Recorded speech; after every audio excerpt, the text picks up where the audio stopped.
Hello, everyone. Welcome back. My name is Arna Sahu, host of Arna's News, where on this podcast channel, I aim to eliminate the gender gap in the STEM fields by featuring inspiring female professionals and highlighting their stories and accomplishments to further encourage girls. Today, on episode 57, to have the courage to take that path is the only thing that keeps you moving forward in your life. And like when there is no growth, there's just death. So just, even if a mountain looks hard or the next mountain looks hard and where you are is comfortable, like teach yourself that it's okay to get out of my comfort zone, to work at the edge of my comfort zone, to push myself further, to go into that valley. Maybe it feels like it's taking a step back, but what awaits you is so much bigger and better. And so to have that energy to keep going, I think is really important.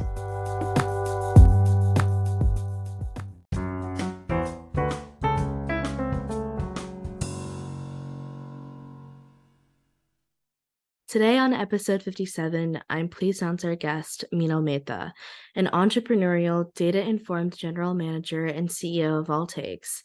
AllTakes is an all-in-one solution for coaches focused on holistic well-being. She believes in the power of coaching and provides coaches with the best tools for a transformative client experience. Minal is driven by a mission to create an inclusive world and is a passionate advocate for topics such as women in tech and product management best practices. Previously, she held and led product management teams at YouTube, LinkedIn, and Amazon. She holds a BS in computer science from Stanford University and an MBA from Harvard Business School. So thank you so much, Minal, for being here today. Before we dive into the questions, would you like to introduce yourself? Thank you, Arna, and thank you for hosting me on your podcast. Congratulations, number 57. That's quite an accomplishment. So congratulations on getting here, on being persistent, on doing this, and on helping girls see role models with women in STEM. As you said, you've kind of talked through a little bit of my history. I am now a founder. I run a startup called AllTakes. I started it about a couple of years ago, and it's been really exciting and a really fun journey. And prior to that, I've been a product manager at various companies like you'd outlined. And so really excited to answer any questions that you have for your listeners, whether it's big company or small company or everywhere in between. Yeah, thank you so much for those compliments. So my first question for you is, tell us a bit about your career path. So I'll say that my career path has been, I followed my intuition a lot, I'll say, on my career path. So just by way of background, I actually grew up in India. I grew up all over in Calcutta, Bombay, and Bangalore. And I got a scholarship to go to high school in Singapore. So I went there for 11th and 12th grade. And then from there, I decided that I wanted to come to the US. And so I decided to apply to a few different places and ended up at Stanford because they just gave me the most money. I didn't know much about Stanford at that point, but learned a lot. And that was the first fortuitous thing I think that happened to me because I said yes to this place. I came to Silicon Valley, which was like something I'd never experienced before. And while I came in as a pre-med, I ended up majoring in computer science, just given everything that was going on around me. So just having the opportunity to explore and choose my path was really lucky. And then I decided to take that opportunity. But then when it came time for graduation and picking my job, I also realized that I wasn't as excited about writing code as I was about building amazing products. And I had this moment where I interviewed at a bunch of places that focus on consulting, places like McKinsey and BCG and Bain that are typically known for strategy consulting. And I interviewed for a bunch of engineer jobs and realized that I actually wanted a job that was a cross between the two, where I could think about business strategy and decide how to design products, but specifically only for technology products. And so I stumbled upon this role known as product management, which wasn't as common back at that point about 20 years ago, and started my career at a company called Expedia up in Seattle, where I was a product manager for luxury travel, which was something I never thought I'd do, but I learned a lot about travel and I learned a lot about luxury travel. And from there, I decided to move on to Amazon, where my team managed everything from the homepage to navigation to search, the product page, And so I joke that everything before the add to cart button is something that my team and I have touched in my time at Amazon. I also helped them launch a new ad-based business at Amazon before I decided that I wanted to go get more education and went to business school. And I chose Harvard Business School for a reason, because HBS teaches uses the case method. So that means you're not sitting there listening to lectures, you're actually like pretending to be a protagonist in a case, and then you discuss and debate based on the facts that you have. And I thought that was the best way to learn. And so that was my reason for choosing HBS over all the other schools, and just went to Boston at that point. And that was an incredible experience, but realized my heart was really in Silicon Valley. So I moved back to the Bay Area after graduating from business school. I actually started a company at that point and realized that it wasn't the right time for me to start a company for a variety of reasons. I loved everything I did. And being a founder is a special journey. And I don't think I was quite ready for that special journey at that point in my career. So went and worked at another startup called Bloomreach, and then became a career coach actually for a minute. I called my friends back at HBS, the career team there, and I said, "Hey, you guys should hire me as a career coach." And they said, "Well, you're 20 years younger than everyone else, so it makes no sense for us to do this." And I said, "But you need someone in tech. It's, product management is the hottest job right now, and you need somebody on the inside who knows how to do this, so you should hire me." And so they did. And it was really fun. And I coached a lot of people. Many of my coaches actually still stay in touch with me, which has been really fun. And I realized that I missed working at scale. So part of my journey in my career has been a journey in self-exploration. And I think a gift that I've given myself is to really listen to my inner voice. And so at that point, I was like, well, I love this coaching thing and I really miss working at scale. So how can I marry some of these things? And so I went and worked at LinkedIn, where I could, in theory, merge my interest in building products at scale that help people with their careers. And so I managed LinkedIn groups and LinkedIn messaging for a period, and then went to work at Google. At Google, I worked on 2 different teams. I worked at Google, and then I went and worked at YouTube. During my entire time there, I focused on what we called the next billion users, which is users in, I guess, what people used to call emerging markets, like India, Indonesia, Brazil, Mexico, Sub-Saharan Africa, like users who are just coming online, understanding how their needs were different from the needs that we have here. In many ways, they kind of leapfrogged a lot of what we do here, right? Like we went to the desktop and then we went to mobile, and maybe our mobile adoption wasn't as great, but in these markets, people went straight to mobile.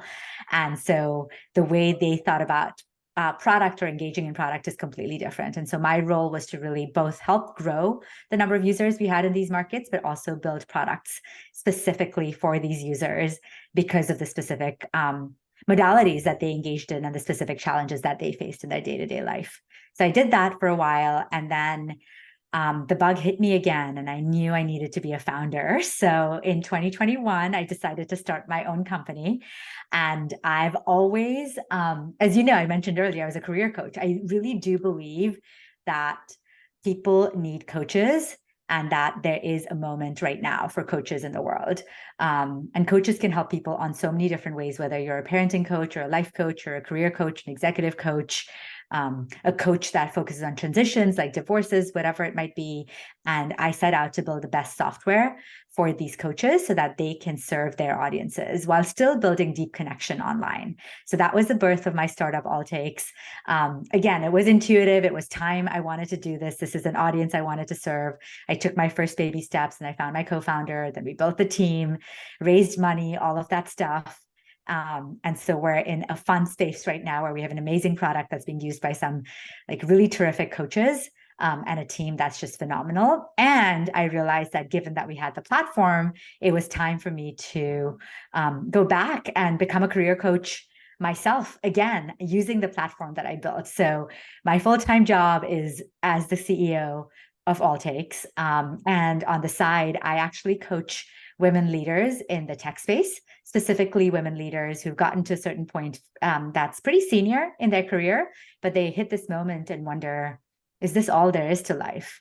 Can I do more with my life? And that's the moment that I'd like to meet them at and coach them through what could be the next phase of their journey.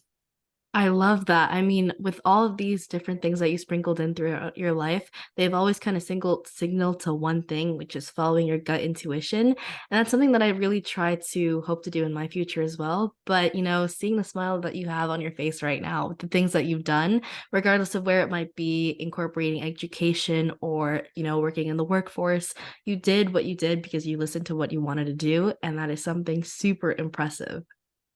Thank you. And that's something I really encourage you and all of your listeners to do. It's really hard to listen to the quiet whispers that are within you, right? Because you have your own ambition, you have what your parents need from you, you have what your teachers need from you. And even, when you're like 12, 13, 14, 15, 18, 20, like you're so young, and yet like those voices are really loud. So to make the time to really listen to your own inner voice and make it a practice of at least giving it what it wants, so that you can build deeper intuition, that's a gift I think you should give yourself, like starting now if you haven't already started doing that. Yes, everybody, listen to up what Minal just said. Make sure you listen up to the voice that's in your head that's telling you to guide you to things that could give you better opportunities within your life. Yes, absolutely. And what advice would you give someone wanting to pursue a career similar to yours? And do you have any tips to succeed? I would say the first thing I would encourage is for people to just be curious. The world that we live in now is very different than the world that existed 20 years ago. And the world that's going to exist as all of you start your careers is going to be very different than the world that exists today. So gone is the time where we're like, we'll just study this thing and then we'll be fine, right? We'll go to college, we'll study this thing and then we're set up. I think learning how to be curious with whatever comes up in front of you, engaging in conversation, engaging in reading, with people about new things that are coming up to see, hey, is this something that I could be interested in? Or even if not, like just really building that like muscle of just being curious about what's going on. I think that's the number one piece of advice I give everybody, including my children who are like 7 and 10 at this point, right? So just be curious because that can take you on an incredible journey.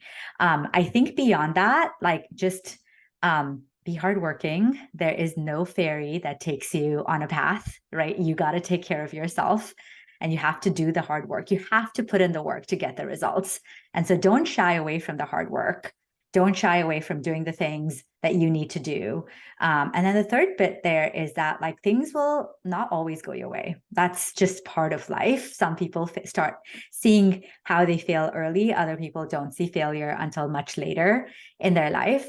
But it's okay to fail. Like it's better to try and fail and pick yourself up again and go again than it is to not try, because you don't learn and you don't grow if that doesn't happen. So those are the 3 pieces of advice I have. Like be curious, put in the work, and persevere regardless of what happens.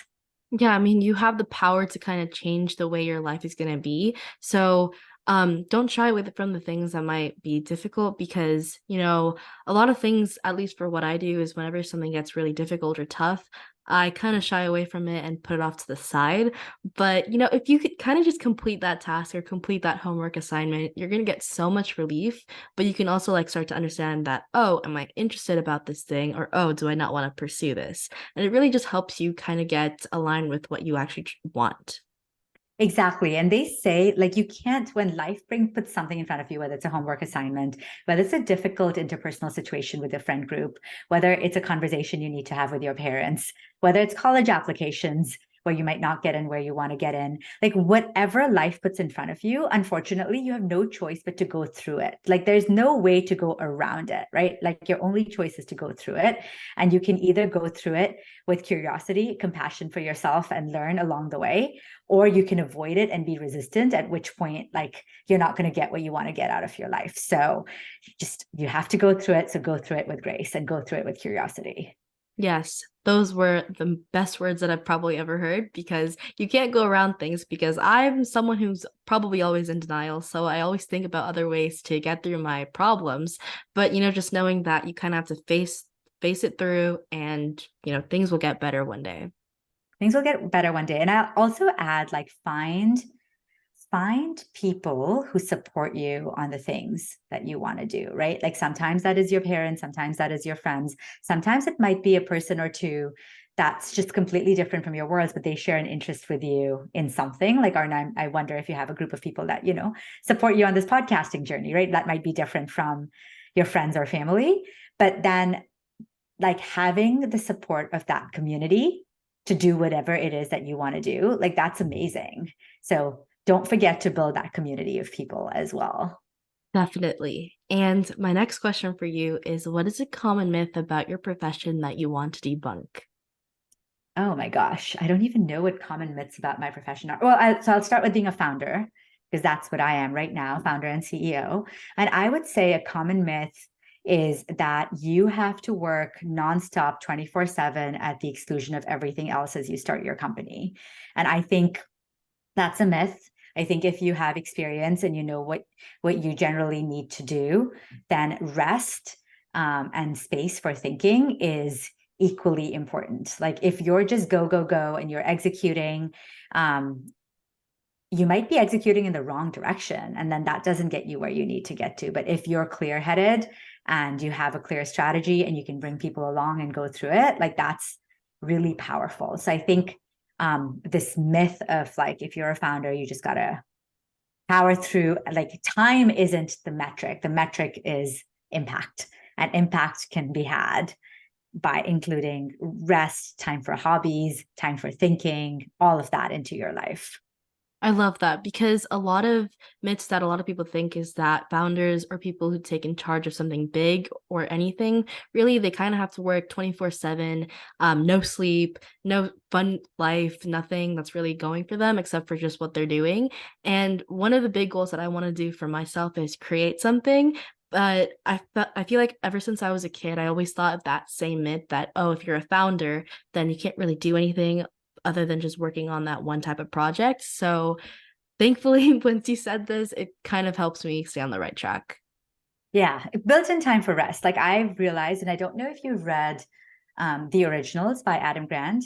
I definitely recommend that book, but it talks about the process, right, of creativity. And creativity cannot happen if there's no white space in your life. And when you're building something by its very nature, it needs to be creative. It's if someone's already done it before, then there's no point starting that thing, especially in terms of founding something. You have to do something creative and something new, but without that clarity, without that space, you're just not going to be able to do that. Yeah, I'm definitely going to check out that book. And if you could step into my shoes or a younger self, what would you have asked yourself that I didn't? um, I think it's actually this conversation that we're having here.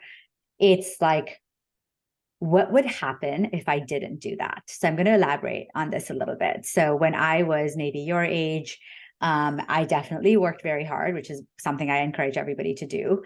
And I definitely did a lot more than maybe I should have. Like, for example, when I was in 12th grade, I actually did this thing called medical quiz, which required that I studied the first year curriculum of medical school while I was also doing 12th grade. And that was just like, I mean, it was insane.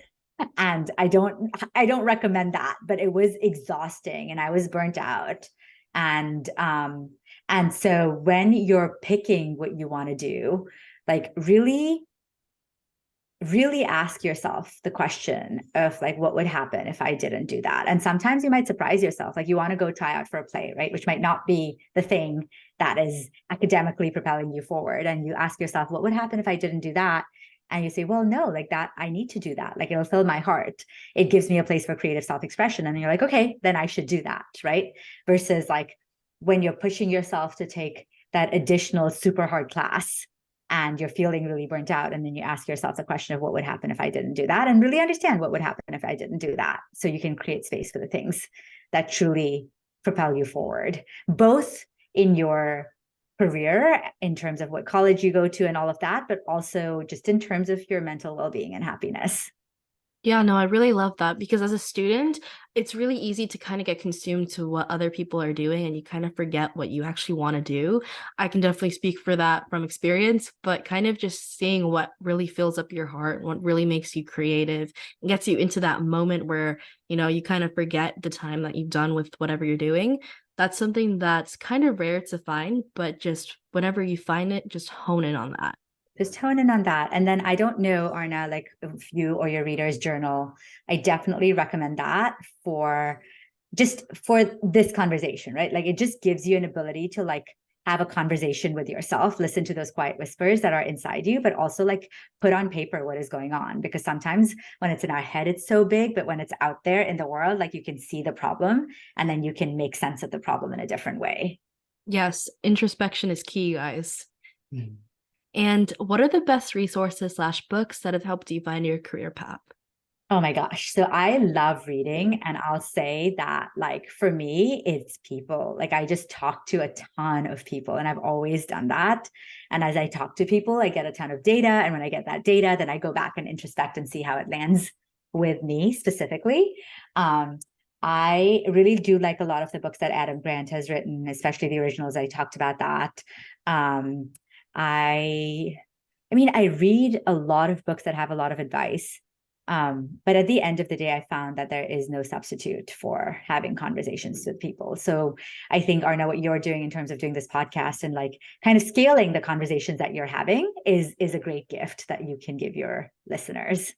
Aw, thank you. And it's really helpful for me because right now I've just gotten tons of advice on how I can actually, have a better day and kind of implement the things that I've learned from you. Excellent. Yeah. And what do you think is the vital factor that shaped your career? What was your life before learning it? And what was your life after learning it? Um, I think it was really this idea of following my voice was really important. So like when I lived in India and I was in Singapore, I did the things that I needed to do because um it was easy for me. Like academics were not hard for me, and I would put in the work and I'd get the reward, and then as I got the rewards, like more was expected, so I kept going on that track. And I remember when I went to Stanford and I was pre-med and I started taking computer science classes in my junior year, I got that letter that says, hey, it's junior year and you haven't declared your major. It was like the very first time I'd ever gotten such a letter in my entire life. And I think that was the beginning of this idea of like, no, I need things to be right for me, not just right. And that's ended up being a guiding theme since then. And so some of the decisions that I made in my own career might not be decisions that other people made, but they are the decisions that make me who I am. And I wouldn't change any of them for the world, because I listened to who I was in that moment and realized what I wanted in that moment, both in terms of like growth, in terms of learning, in terms of the types of people I wanted to work with, in terms of like just the work I wanted to do. And if I hadn't started listening to my gut, I don't know, I might not have ended up at Stanford. I might not be doing what I am doing today. There's like the sliding doors alternative path that I could have been on, but I think that is the one skill that I have honed over time, is this idea of like really tuning in and listening. And it's been instrumental in me getting to this moment. That's really valuable because a lot of people, ever since we were born, we've always been taught to do the right thing, regardless of how we might feel as we're doing it. But as you said, which is really, really good, that not what's right, but what's right for me, that's something that I really love because, you know, conditioned to do so all of our lives, we've been told that, oh, we should complete that, we should do this, and we should do those extracurriculars. But if it's not really tuned in what you actually enjoy and finding that thing that makes your heart filled up, then you might stray off the path that might lead you to something much better and become the better version of yourself. Yeah, there's two things that I heard that might be useful for your listeners. One is that emotion is energy in motion. And so anytime you feel anything in your body, right, that's just energy moving through your body that's telling you that something is happening. Is it right? Is it wrong? So pay attention to my heart beats faster when this happens, or I feel out of breath when this happens. I feel a knot in my stomach when this happens. This is all information your body is giving you about yourself. And we are so trained to ignore all of that, but this is great data. And it is data that you should capture. You can decide what you want to do with it, but at least listen to that information and say, oh, when X and Y and Z happens, usually I feel out of breath. Like that's, if you can do that at this age, like that is a superpower that is going to follow you for the rest of your life. I guarantee you people don't learn how to do that in their 30s, 40s, sometimes even much later. But if you can learn to do that in your teenage years, oh my gosh, the world is your oyster. Like literally, like there is no bigger superpower than being in tune with who you are. Um, the second thing I'll say, and I read this today, and I think it's actually really powerful, this idea of when you're at the top of a hill, right? Whether it's you've passed an amazing exam or you've gotten to a great college or whatever it might be, you're at a local maxima. And then you look in the horizon and you see like a taller mountain and you say, oh, I want to get there. But the path to get there is super scary because first you have to come down from your mountain, go into the valley, and then climb the next mountain. And so there, all of this, and you have no idea. The path could be amazing. The path could be terrible. It could be dangerous. It could be scary. You're leaving some friends behind as you do all of this. But to have the courage to take that path is the only thing that keeps you moving forward in your life. And like when there is no growth, there's just death. So just, you know, even if a mountain looks hard or the next mountain looks hard and where you are is comfortable, like teach yourself that it's okay to get out of my comfort zone, to work at the edge of my comfort zone, to push myself further, to go into that valley. Maybe it feels like it's taking a step back, but what awaits you is so much bigger and better. And so to have that energy to keep going, I think is really important. I absolutely loved what you said. Like, I was nodding my head so many times when you said that because, listening to yourself and being in tune to what you actually like is an amazing filter. Um, for me, it's like whenever I do something that's about, I don't know, some type of subject area, then I get really nervous about it. And that's a good indicator that I actually don't like what I'm doing there. But say if I were to be more interested in, my math class, that's something that I actually enjoy. And it makes me, not look at the time on like the board, it makes me want to continue doing these problems. That's something that I probably want to spend my time more on. So trying to be more in tune with yourself and try to figure out what you actually like that's genuine is something that's going to propel you so much further than doing something that might be fake at first and will probably be fake. I actually want to touch on something you just said, Arna. I think nervousness is actually a good thing. So my daughter does gymnastics, and when she competes, I check with her. I'm like, "Oh, are you nervous?" And she'll say yes, and I say, "Good," because if you're nervous, it means it matters. So nervousness, I think, is not the emotion that you shy away from, because if you're nervous, like whatever you're doing matters to you for whatever reason in that moment, right? But if you're, as you said, if you can't get into flow state while doing something, like you're learning a language, you're learning Mandarin and that language just does not work for you and you can't get into flow state and you're just like bored and upset, then it's time to evaluate. Maybe there's a different language you should be learning as part of your curriculum. Maybe Spanish appeals to you more, or maybe Hindi. I don't know, but like that's a signal that you could be doing something different. So I just wanted to call out a little bit of nervousness is not a bad thing. Lean into the nervousness when you feel it.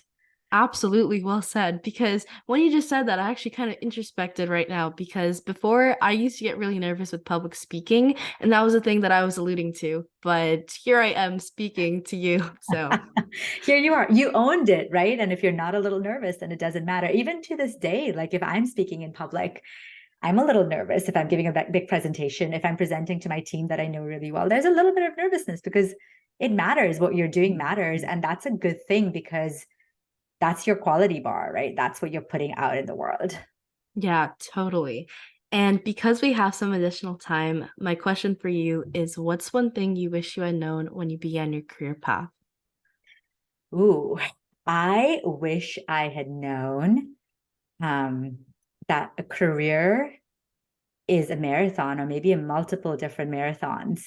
And there's lots of little sprints in between, but really it's a long game. And so what ends up mattering, we've talked about like doing the things that you like, listening to yourself, but also aligning yourself with the right people, building the right network, even if sometimes it's taking a step back, like not feeling bad about yourself, but like actually knowing that this is just a stepping stone. in the right direction. So knowing that careers are not linear, don't compare yourself with other people and where they are on their journeys. Just take the next step and take the next step and take the next step afterwards. And there's, I'll say this now, and I didn't know this back a while ago, is I actually, when I hire people for my team, there's two qualities that I look for. One is a quality of somebody who fights for who they are, which is like, you don't, like you care about certain things, bring it into the workplace. You care about who you are and what you stand for, bring it into the workplace. Don't give up on yourself because society expects you to, because then you'll never come up with like great original ideas. So we've touched on that a bunch.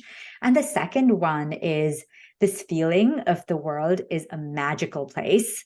And so you have no choice but to do your very best. And anything less than your very best is just not good enough. Like your very best might not be the very best in the world yet, and that's totally fine.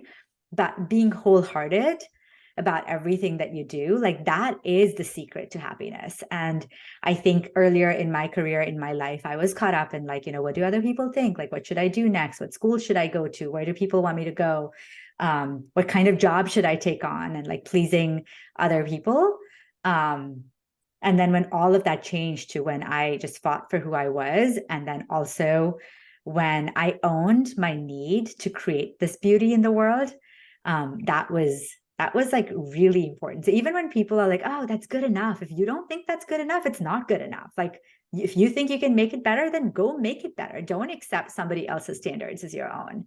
So that's like something like when you're younger, like you have that naturally. I see my kids, and even when they were younger, like they need the thing to be right. And then like as you grow older and then society gets you to like change that and erode that, like that's good enough, let it be.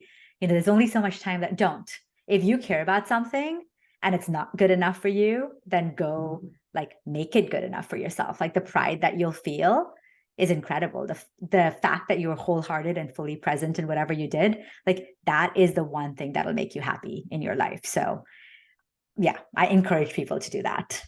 Definitely, to tap onto that, referring back to the marathon analogy, basically if you're going to be at the finish line one way or the other, but looking back on the laps you did, the times that were going to force you to walk, all these things that made you suffer through the hardships, but you actually went through with them and you actually went through the problem. Once you're at that finish line, the pride you'll see and the happiness you'll get is amazing. And I can speak from that with experience from actually running it. That's amazing. Yeah. And my last question for you is, how do you continue to learn in order to stay on top of things within your role? I think we alluded to that. So I do surround myself with people who are just incredibly smart and are also like believe in this like being the best version of themselves. And so I learn a lot from my peer group. I learn a lot from people I talk to. Necessarily in technology, right? There's no like, you can't take a course to learn something, because when you're at the cutting edge of something, you're actually building the thing. Like what you're doing has never been done before. And so the goal is to like listen to people, understand foundational building blocks, but then take that within yourself and see like what you can create from that. And so I do listen to some podcasts and I do read some books. But at the end of the day, especially in technology, the very best thing to do is go talk to people and understand how the field is evolving. Also, in any world where you're building product, it is super important to talk to your users to understand what they want and how you can specifically help them. So again, there's lots of books to be read, there's lots of podcasts to be listened to, but at the end of the day, for me, I learn best in conversation with people. Thank you so much, Minal, for this super insightful interview. Before we end off, do you have any last words to the audience? I guess I'll just say, Arna, thank you for having me on the show. And for everyone that's in your audience, go out there and be the best version of yourself. Like, don't let anyone tell you that you can do this and can't do that. And I've seen with my own daughter, like sometimes where the mindsets come in. There's a story like when she was much younger, preschool, and some boys told her, like, oh no, we're playing basketball, but you can't do that. And she came and told me, and we had a conversation. And then the next day she went and told them, she said, well, if I want to play basketball, I will. I can do whatever I want. And like, having a 4-year-old have that attitude and kind of keep it going. Like, don't let anyone tell you that you can or can't be good at math or computer science or art or whatever it is, music, composing, whatever it is that you want to do. Like, go figure out how to make it happen and don't let somebody else hold you back. Thank you so much. I absolutely love this interview, and I'm so happy that I was able to talk to you. Likewise. Thanks, Arna.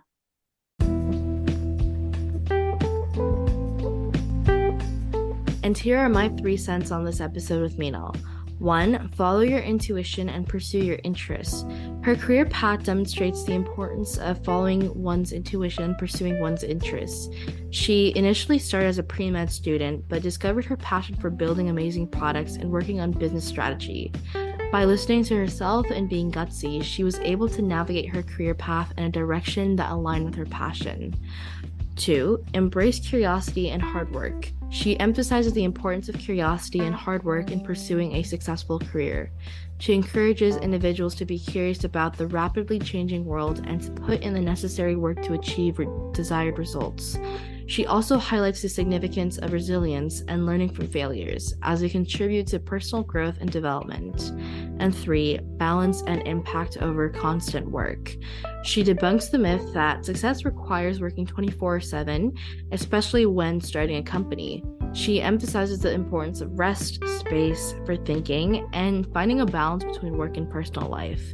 She suggests that focusing on the impact of your work rather than the number of hours spent is crucial for achieving success.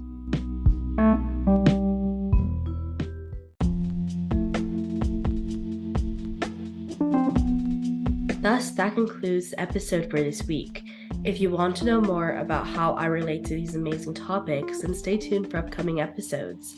A free way to support this show is by leaving it a 5-star rating and a review on the player you are listening to. Let me know what you enjoy about this podcast, as it's a chance to tell me what you love about the show, and it helps others discover it too. Once again, thank you for finding me, and I hope we stay in touch with each other. Zito, you're listening to Arna Sahu, the host of Arna's News. Toodles!